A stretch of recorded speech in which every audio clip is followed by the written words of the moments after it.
So I recently finished the Dark Tower series by Stephen King. In my opinion, this is over 1 million words of complete genius. But here are my thoughts on whether you should give it a try, because it's a big investment in time, and I think that this series is right for certain people, but not for others. And I will be giving a general overview, but will stay well clear of any obvious spoilers. But if you're new here and you love books, stories, and storytelling tips, make sure to subscribe and hit the bell, and I'll keep you updated with future videos. So, this universe is made up of 12 different worlds, including our own.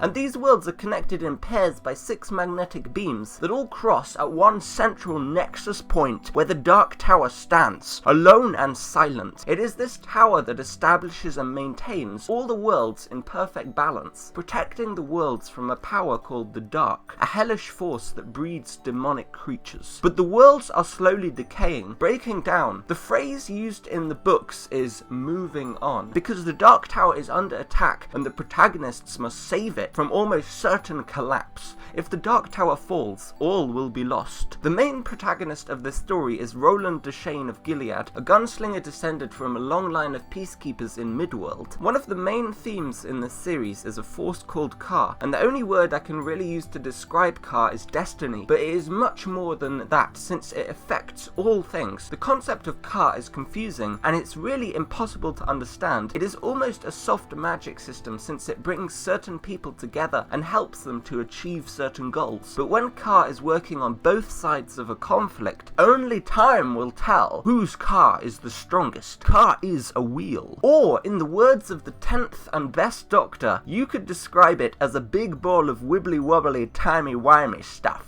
So, through the power of Ka and portals that connect the worlds, Roland meets the other protagonists, Eddie, Dean, Susanna, and Jake, and they form a cartet, a term used for a group drawn together by the power of Ka. Throughout the entire series, they have many epic battles on their journey to the Dark Tower, including battling demons, robots that carry lightsabers, and a killer train. And no, I didn't make any of that up. It's a wild ride. And I can promise that if you read the series, you will develop a strong love for the cartet. Each member is such a unique character, and they all go through serious trouble and heartache together, while each facing their own demons and struggles in life. And I believe that whoever you are in life, you will identify strongly with at least one of these characters. Another thing that I loved was that the villain was almost always kept just out of sight, and only fully appeared towards the end of any particular book in the series. And this builds an added fear and tension, and also makes the climax of the books much more exciting, because you're constantly wondering what the villain will be like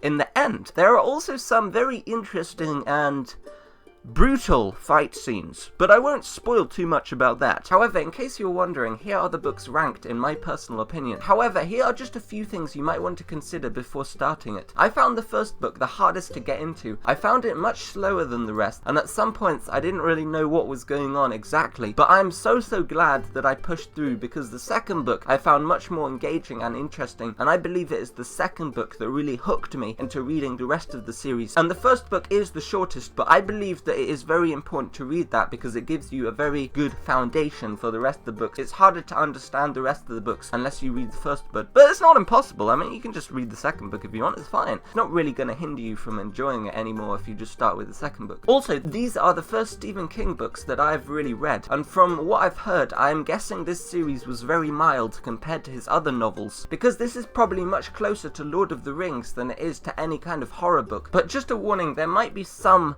scenes that could give you nightmares, but not many, really not many. It's really nothing compared to a horror novel. I would liken it to the monsters and creatures in the Witcher series. It's that kind of horror, but it's not really that extreme. It's more of a fantasy series. So in conclusion, a ripping yarn, epic in places, bloody in places, heartwarming in places, but overall I would give it a 8.4 out of 10. Pretty damn good if you decide to pick up this series, and if you want to support the channel, check out the link in the description and comment if you've read any of the series. How would you rank the books? And I'll see you in the next video. Goodbye.